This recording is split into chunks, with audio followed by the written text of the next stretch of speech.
afternoon, everyone, and welcome to, I guess I could stop saying one of RVN's new television shows, but we're still newish. Anyway, the show is What the Why with Barbara Ann. And our show features conversations with diverse leaders from all walks of life about why they do what they do and how they figured it out. There's something that our leaders have in common with you. At some point, they felt stuck, wanted to get unstuck, or maybe they were sick and tired of feeling sick and tired. Is this something you can relate to? Well, they definitely can. It's the main thing that they all have in common. And today's guest is no exception to that list of leaders that we've been so happy to feature on our show. Today's guest is Barbara Kelley. Barbara Kelley has so many different initials behind her name, but let's just run through a few of them. MBA, PSM1, BCO, FPA. Most importantly, she's the new township manager for West Pikeland Township in Pennsylvania. And after her intro, we're going to get to what some of all of those initials actually mean. Most importantly, I have the pleasure of calling Barbara my friend. When we were both working overlapping roles in Camden, we were the Barbaras. Yes, we were. But let's dive into her skills and experiences, because she's a highly skilled community economic development expert, educator, and collaborator with we'll just say over 2 decades of experience. She's skilled in mediation and conflict resolution training, economic development, project management, consulting in nonprofits with local governments, business development, communication, and revitalizing and expediting processes. She's an expert in teaching diversity, group dynamics, and building relationships with businesses, nonprofits, all levels of government, and community stakeholders. She's traveled the world as a speaker to places such as Australia, Malaysia, Russia, Singapore, and Sweden on behalf of numerous business professional associations. She's successfully completed projects within tight lines and budgets in the New Jersey, Pennsylvania, and Delaware, what we call our tri-state region, but also as high as international levels. She has started and helped launch new organizations and revitalized existing struggling organizations to become effective and efficient organizations benefiting all stakeholders. Educationally, Barbara earned her Master's of Business Management at Penn State University. She also has a Bachelor in Humanities and Social Sciences from Drexel University. She has more professional licenses and certifications than I have time to actually cover in the 30 minutes that we have, and she serves on multiple boards of directors of nonprofit organizations.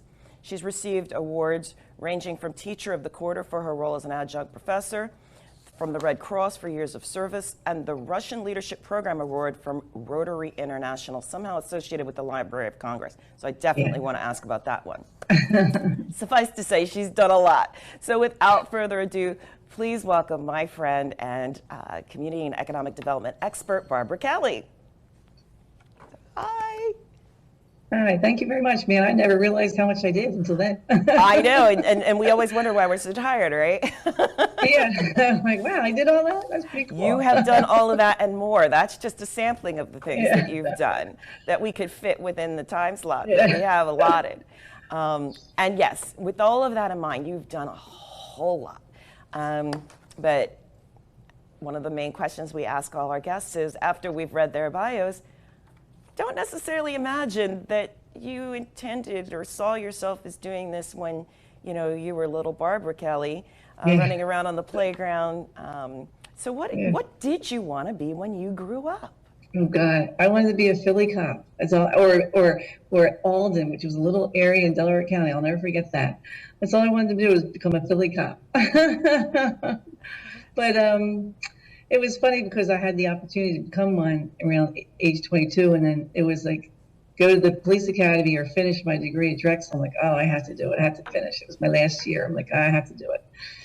But it was neat. I still respect police officers. They're an incredible group of people. They really, deserve a lot. So that's what I always wanted to do. Yeah, and you partner with them in different ways now. So it's not like you're not still involved in supporting the work that they do. And like when I stopped there and I wanted to be a mediator, I had an 8th grader ninth grade, I think it was a thing where you had to decide what you want to do. And I said mediator. And I did become a mediator, which I was, it was like, oh, wow, I didn't know I wanted to do that back then.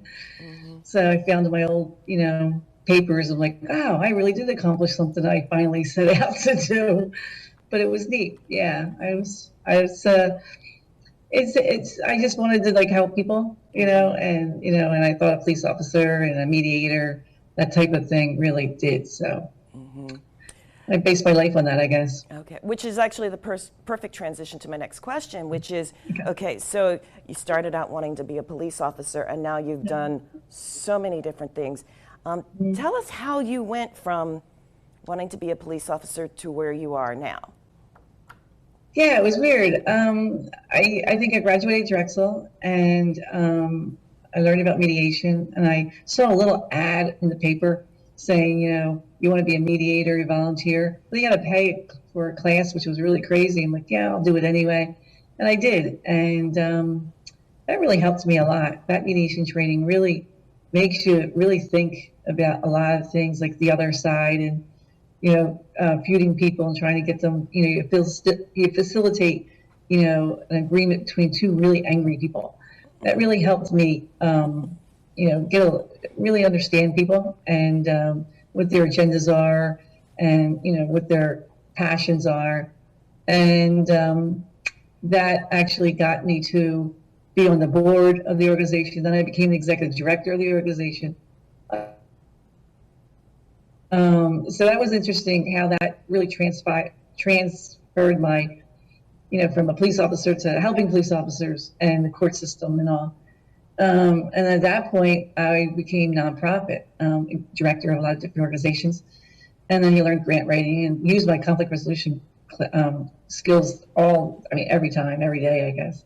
Awesome. And then I got into the nonprofit. And then I looked at government and I'm thinking, do I really want to do that? And I'm thinking, wow, that I worked with a lot of governments because of my job. And I'm thinking, well, this is interesting. And I realized I didn't even know it was a job, and I got into it, and I kind of like it because it really captures all my skills in mediation, the project management, the grant writing, the constituent services. I mean, every day is a different day, and I like that. I like the variety of the job. So when you come into work, you just don't know what you're going to expect that day. And you have the skills, you learn the skills to actually handle that every day. That's deep. And I love the staff and volunteers, the leadership. They're just wonderful people because they really care, Wow. So obviously, if I were to ask you what your why is, it sounds like you figured out very early on it was helping people. Yes. In different capacities. Yeah. Now, now you're fairly new to your role. Right, March 28th, I started here. Yeah, it's pretty new.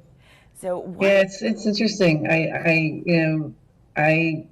It's really a beautiful area to work in, and it's very nice. And the people are great, and I'm really learning a lot. And I can give my I can do things here that I wanted to accomplish too. You have open space, you have historical, you have, recreation. So you can really do a lot of things here with that. Mm-hmm. And as you mentioned, the variety, like the fact that every day is something different is part of the excitement of having this role. Yes. So I know you touched on it a little bit, but to the extent that you can elaborate a little bit more, what does a township manager actually do? A lot. It's really funny.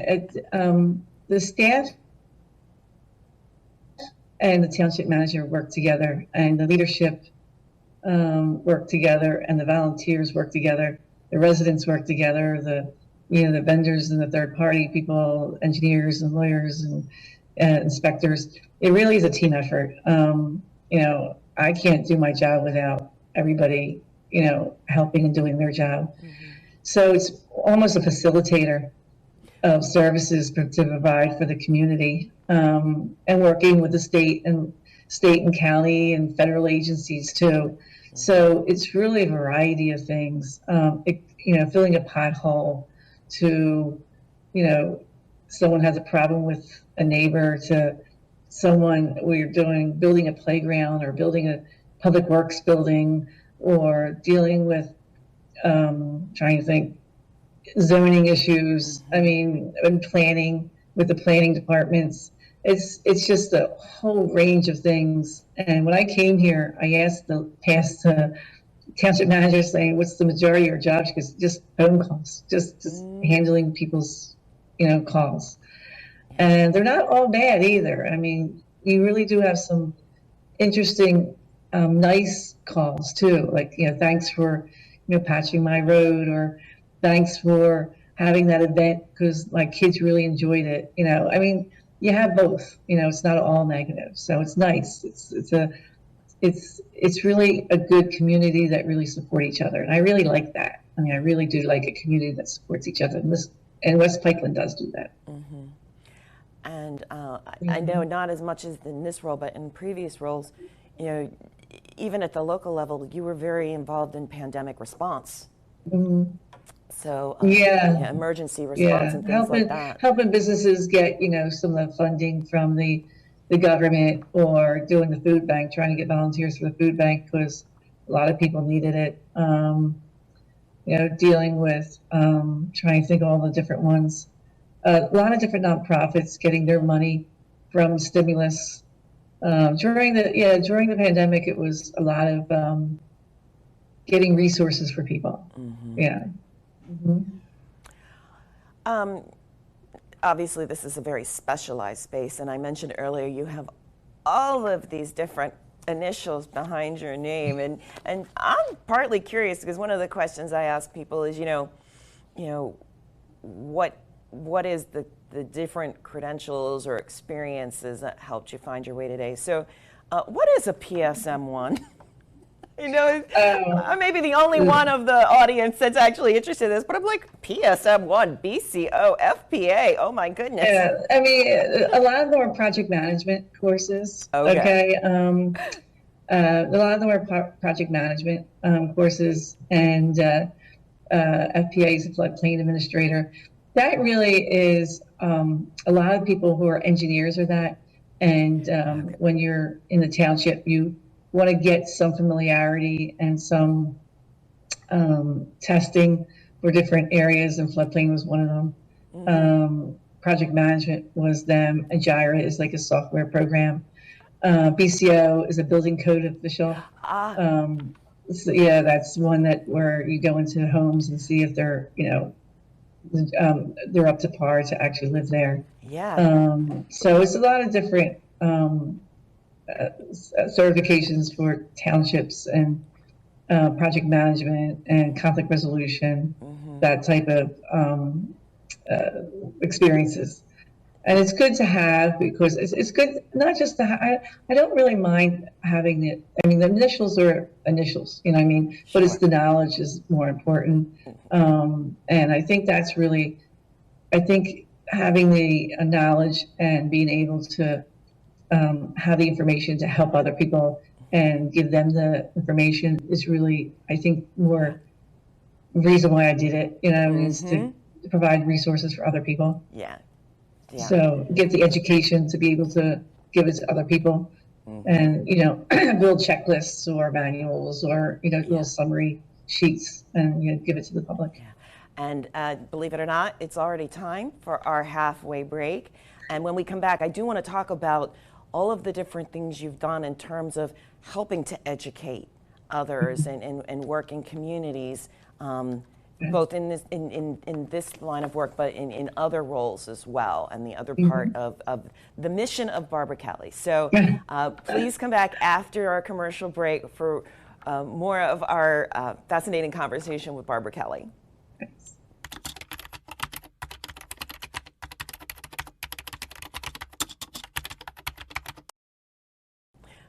Welcome back to What the Why with Barbara Ann, and today's guest, Barbara Kelley.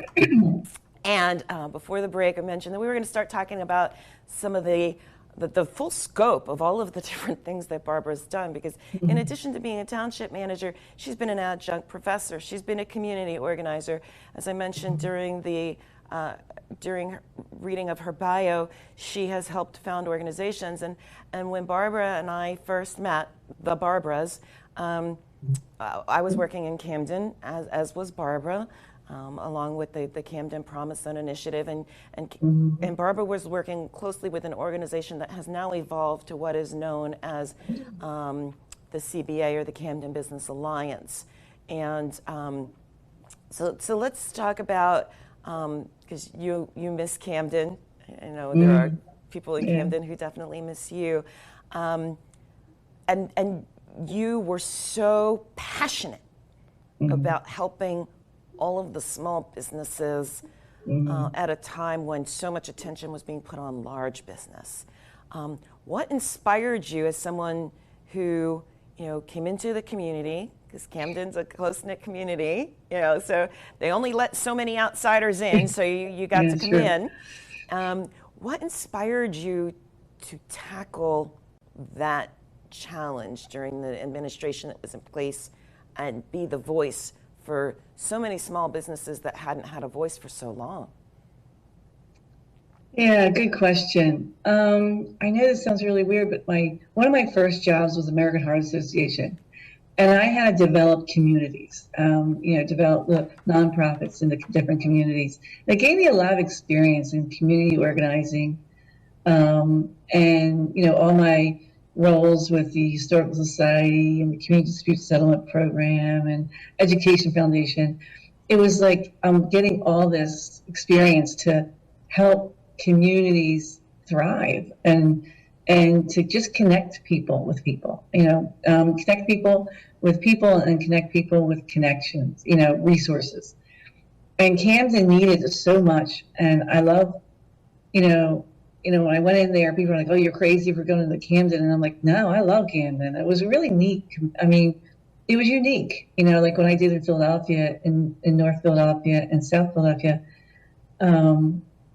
After that, it's just, I just want people to, they deserve a life. They deserve resources. They deserve to have a good life. And the people welcomed me, which I was thrilled about, surprised, but thrilled. And I really, spent a lot of time there day and night.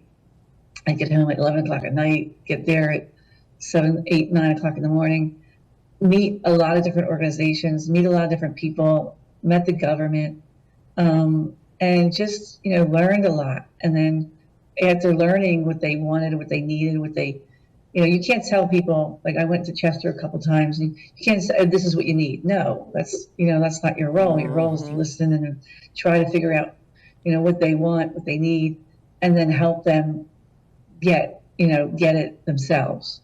So it's like, you, with the fishing thing is, teach someone to fish, they'll, have food forever, but if you give them fish, it's not, I forget what the whole exact words was. But, you know what, that's pretty close, really though. I think we all.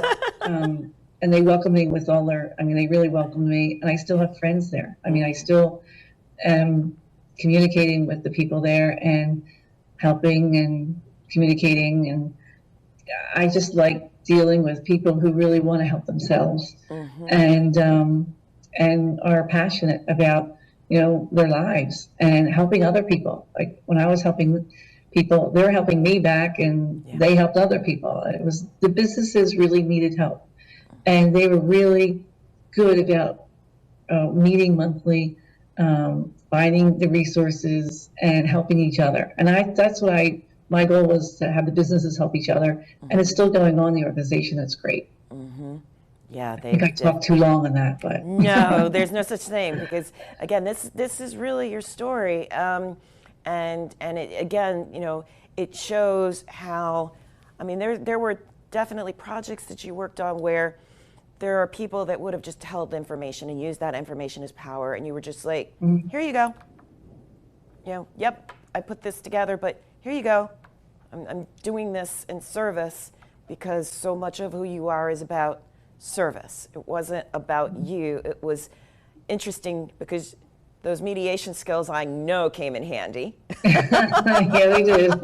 Because as in any community, whether it's the community you're working in now or the communities you've worked in the past, of course, you're trying to find that common ground with everybody's individual agendas. And now you've had a lot of successes, and I did ask you if there was any question you didn't want me to ask, and you didn't say I couldn't ask this. What would you say was, and I don't like the word fail, because fail means first attempt in learning. So what would you say was one of your more challenging circumstances, to the extent that you can share, and what you learned from that experience? Good question. I'll remember that question. I think the biggest thing is when, I first started working. Well, actually, I think when you want to, and I think I said it before, is that, you can't go into an area and say, oh, this is what you need. You know what I mean?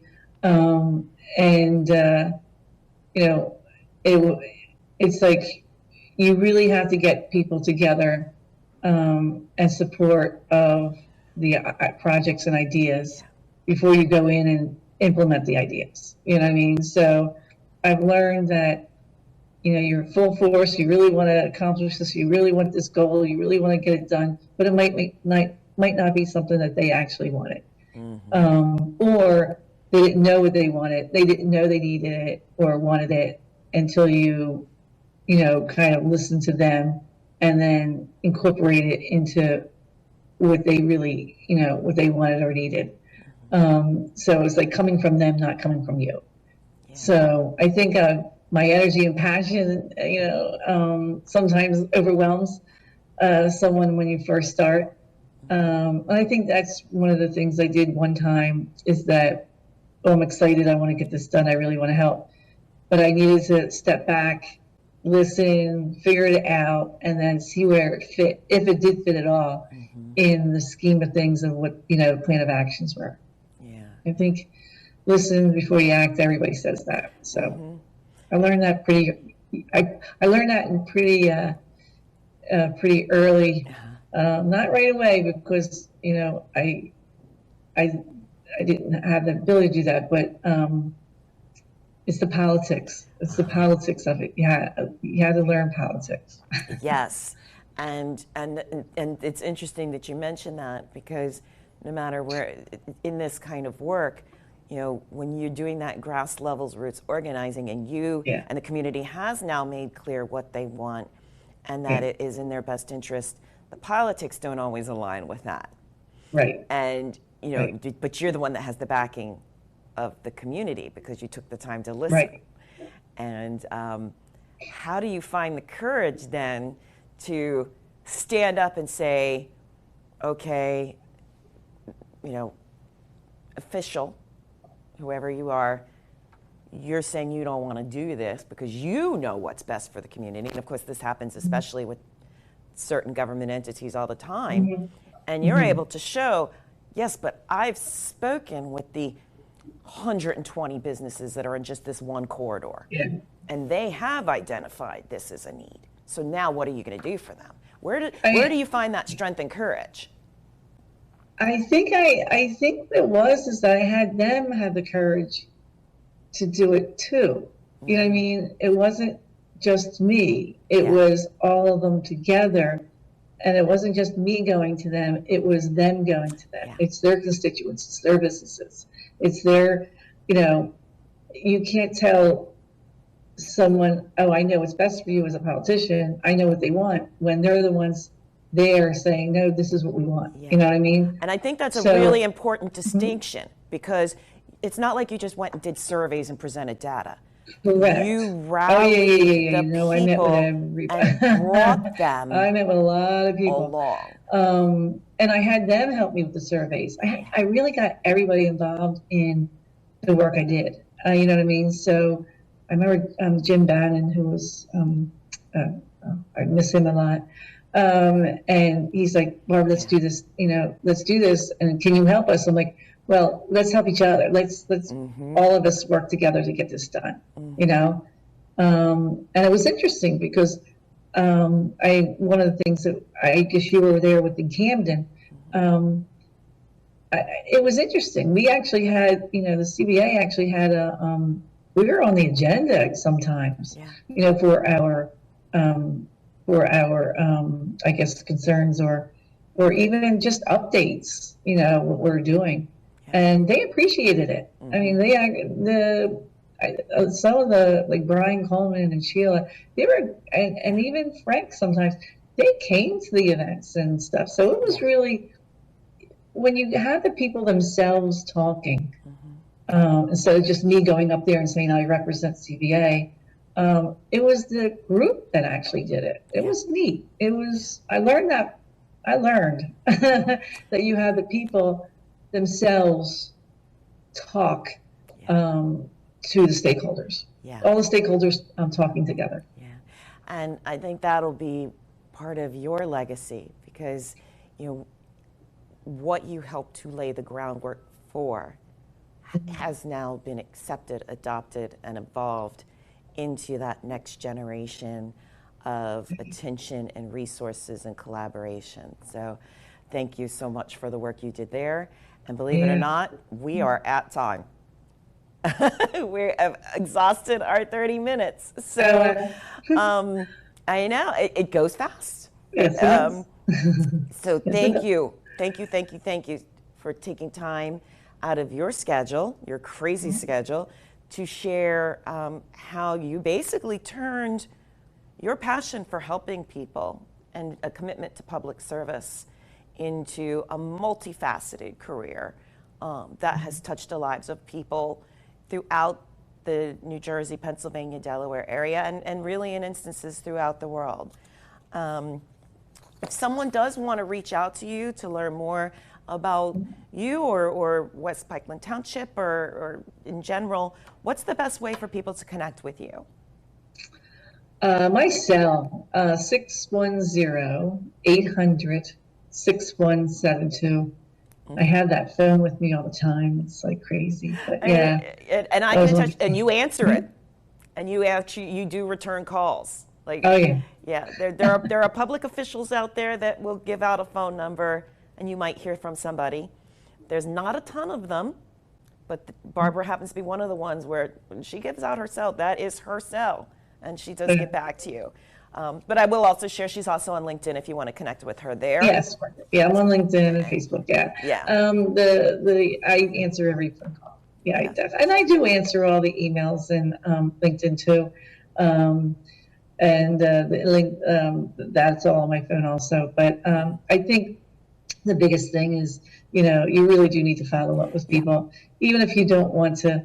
I know it's like, I really don't want to talk to this person, but you need to like buckle down and sit down, and you know what? It may be the next best friend that you have. You know what I mean?